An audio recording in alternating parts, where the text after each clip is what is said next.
안녕하세요. 남의 눈에 눈물 흘리게 하면 지 눈가에는 피눈물 난단 말 아시죠? 저는 그 말대로 해줬을 뿐이에요. 미친 시어머니면 눈가에서 피눈물 나게 해줬습니다. 제가 미친년이라고 욕해도 상관없습니다. 과연 제 이야기를 다 듣고도 욕하실 분 계실까 싶네요. 만약 그래도 욕한다면 시애미년 가족이나 친구일 거라고 생각하겠습니다. 아니면 똑같은 막장 시어머니 짓 하고 있는 사람일지도 모르겠네요. 지 뱃속에 있는 애새끼를 도련님이라고 부르며 모시듯 키우라고 했던 그 미친년. 이제 저한텐 더 이상 시어머니도 아닙니다. 저는 현재 두 아이의 엄마인 34살 여자입니다. 남편과는 결혼 전 별다른 문제 없이 연애했고 자연스럽게 결혼까지 했습니다. 결혼 후에 갑자기 남편 새끼가 월 50만원을지 엄마에게 용돈으로 드려야 한다고 하더군요. 그 일로 신혼초 많이 다 됐습니다.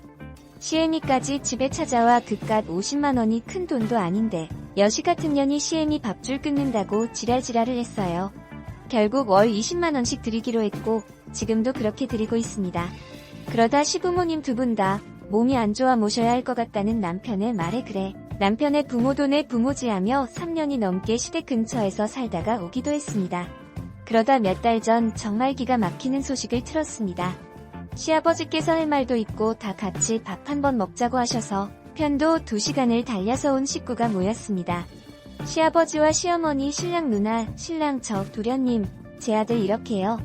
시댁에 도착하니 어머니께서 미리 식사를 준비해 놓으셨더라고요. 그래서 전 식사를 마친 뒤 후식으로 과일을 깎고 커피도 탔습니다. 전 마실 만한 차가 없어서 안 마셨고요.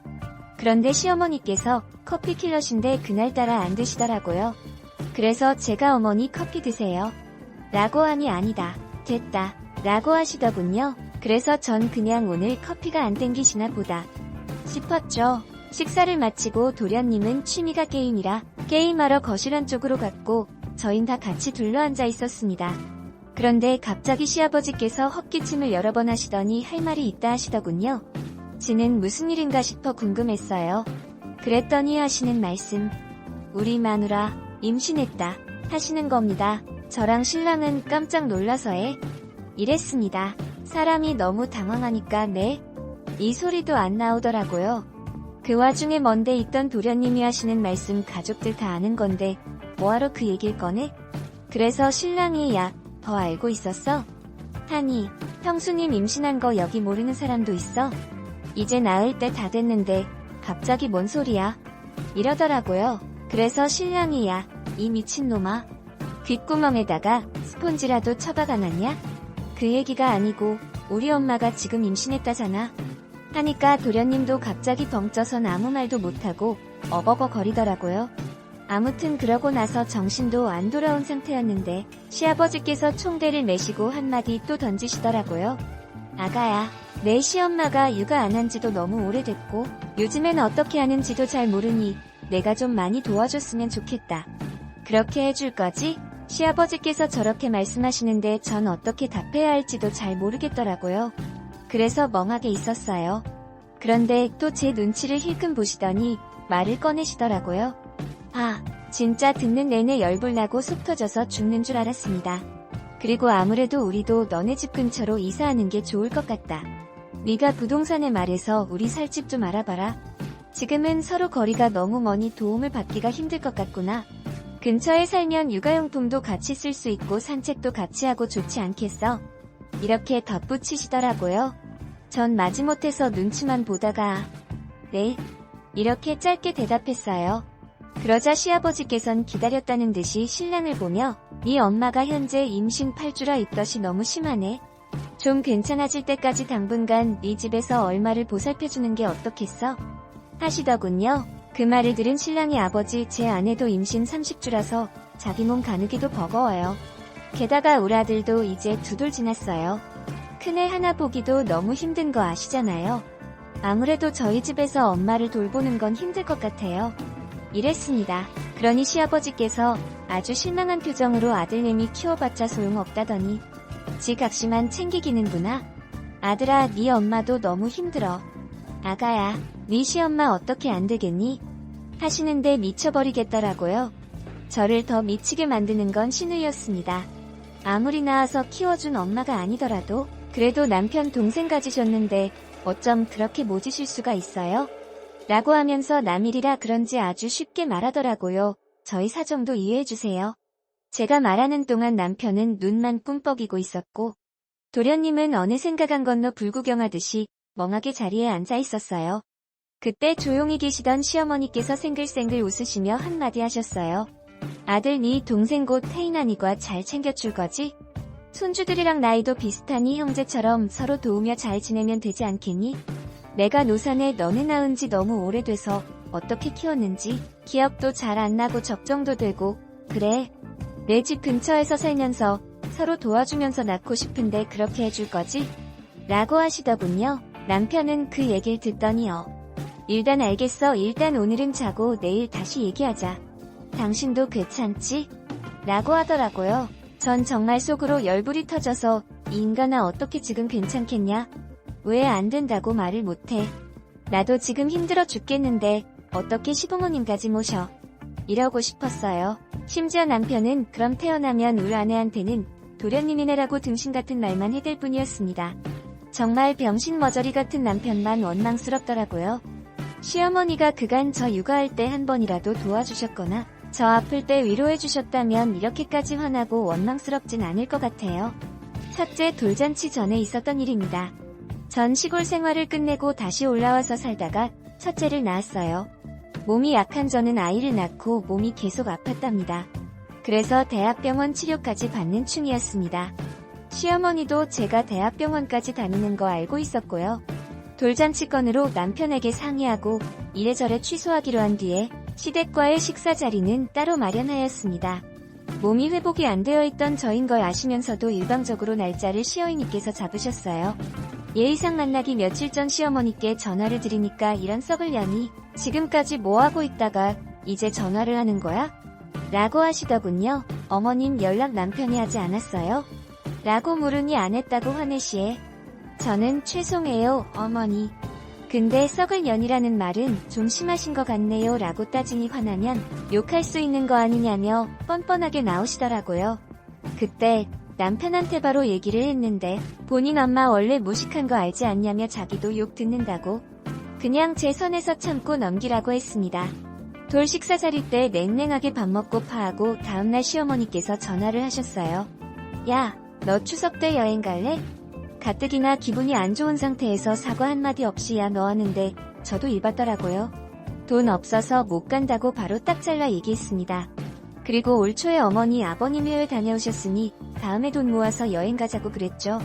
그랬더니 언제부터 돈 없었냐며 너 여행 보내준 거 유세떠냐며 저한테 2년 전이냐며 욕을 하셨어요. 제가 시부모님 몸 좀 나아지신 기념으로 해외 보내드렸었는데 보내주고 유세떠냐고 하시는 거예요. 그리고 소리 지르며 전화를 끊어버리시더군요. 그래서 제가 문자로 매번 화내시는 거 부담스럽다고 따졌습니다. 그랬더니 남편이 며칠 뒤 이런 말을 하더라고요.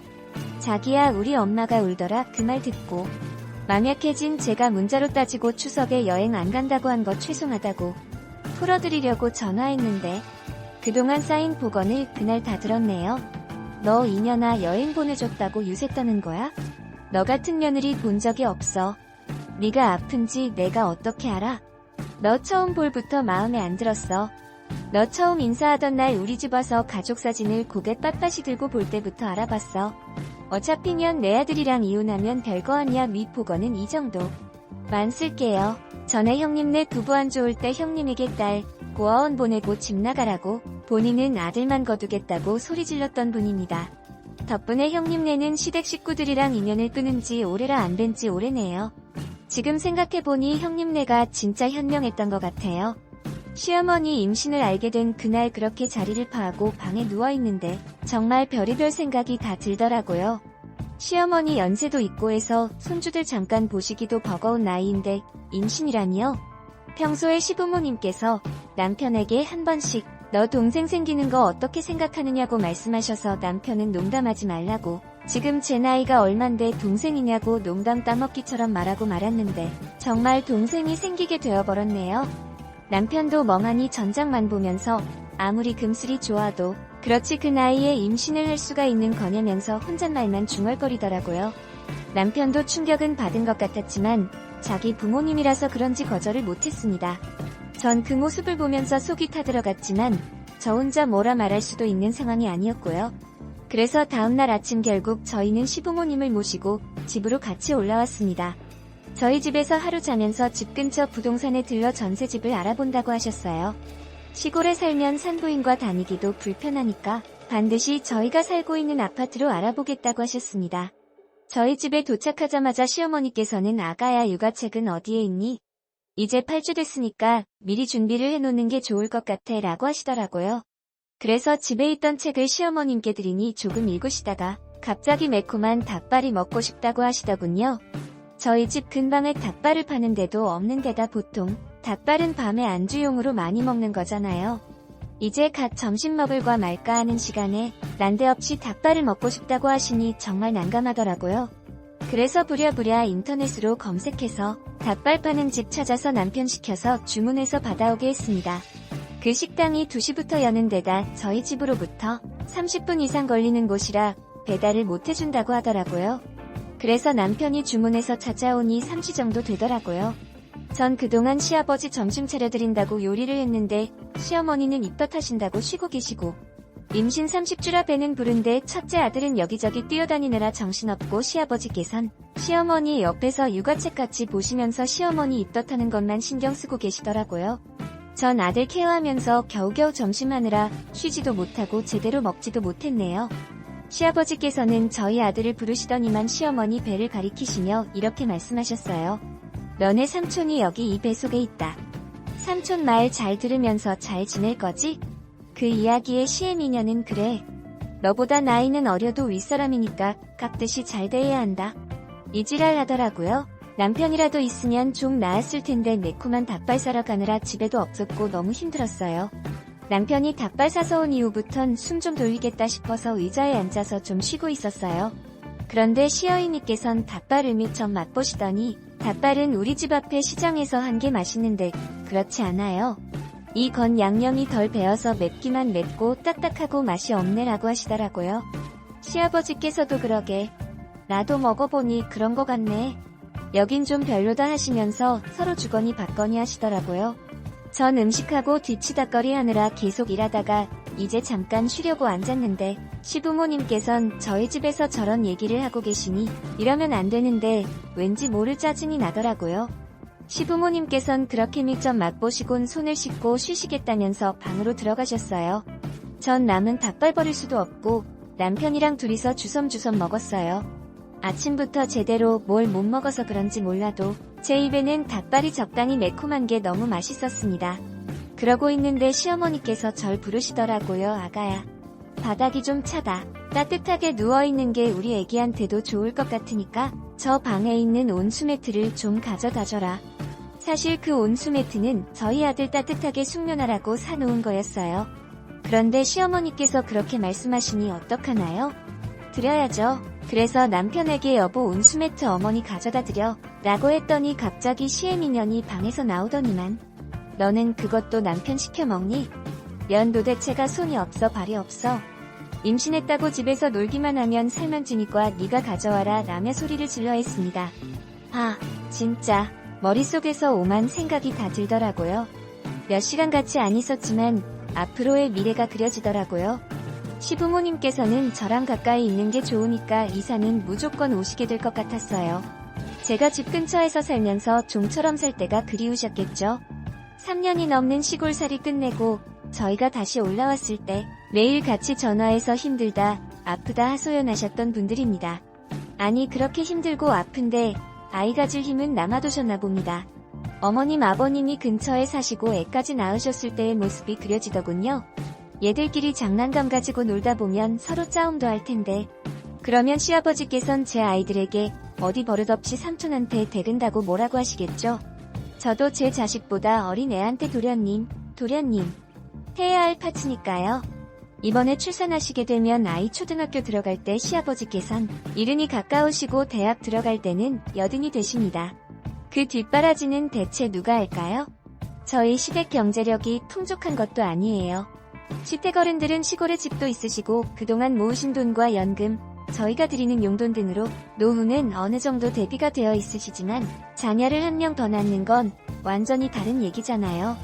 애 키우는데 들어가는 교육비며 학자금에 나중에 시집장가 갈 나이가 되면 어떻게 될까요? 이런 말하긴 그렇지만 그때 시부모님께서 정정하실 거란 보장도 없잖아요. 그럼 결국 다 저희 남편이 장남은 아니지만 아주버님은 연을 끊으셨으니 혼자서 뒷바라지해줘야 할 것 같은데 제 자식들은 어떻게 하나요? 나이도 별로 차이가 안 나서 비슷한 시기에 학교 다니고 학원 다니고 시집장가 간다고 할 것 같은데 생각만 해도 머리가 아팠어요. 남편은 자기 동생이고 하니까 그런 상황에서 뒷짐만 지고 있진 못할 테고요. 그리고 시골집 팔아도 저희 아파트 전세 못 사세요. 결국 전세자금 대출 받으셔야 하는데 그 이자는 또 어떻게 감당하실런지 모르겠더라고요.